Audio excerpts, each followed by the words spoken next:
So నేను ఒక simple question అడుగుతాను. చాలామంది డాక్టర్ స్పెసిఫిక్‌గా ఇదే అని చెప్పరు. బట్ మీరు ఏదన్నా ఒక ఐడియా చెప్పండి.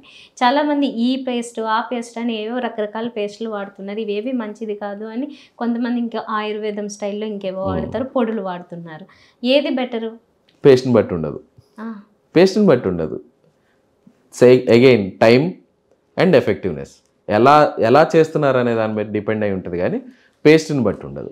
ఓకే. నేనొకటి గమనించాను డాక్టర్.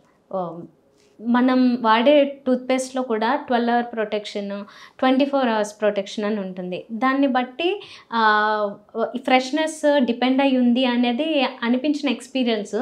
అది మరి మ్యాటరా కాదా? ఉంది. ఉంది. అది బెటర్.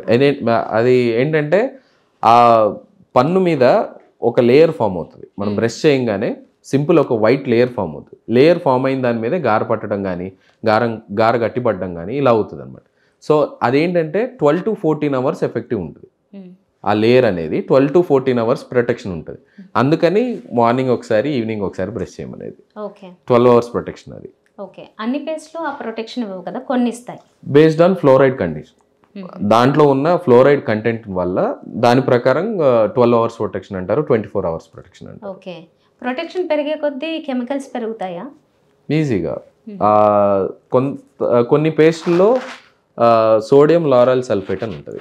అదేంటంటే ఫోమ్ రావడానికి. మనకు నార్మల్ బ్రష్ చేస్తే సరిపోదు కదా, మనకు ఫోమ్ రావాలి, కంపల్సరీ ఫోమ్ రావాలి. అప్పుడే చేసినట్టు ఉంటుంది. ఆ ఫ్రెష్ బ్రెత్ అవన్నీ ఉంటాయి కదా. సో కొంతమంది ఏం చేస్తారంటే ఆ కెమికల్ తీసేస్తారు. ఫోమ్ ఎందుకు, మాకు ఎఫెక్టివ్నెస్ ఉండాలి కదా. దాని ప్రకారం ఇంక్రీజ్ అవుతుంది. కొన్ని కెమికల్స్ డిక్రీజ్ చేస్తారు, కొన్ని కెమికల్స్ ఇంక్రీజ్ చేస్తారు. ఫ్లోరైడ్ కంటెంట్ బట్టి అబ్రెసివ్స్ పెడతారు.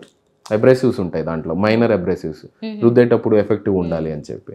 సో కంటెంట్ ఇంక్రీజ్ అవుతాయి మ్యానుఫ్యాక్చరింగ్ బట్టి.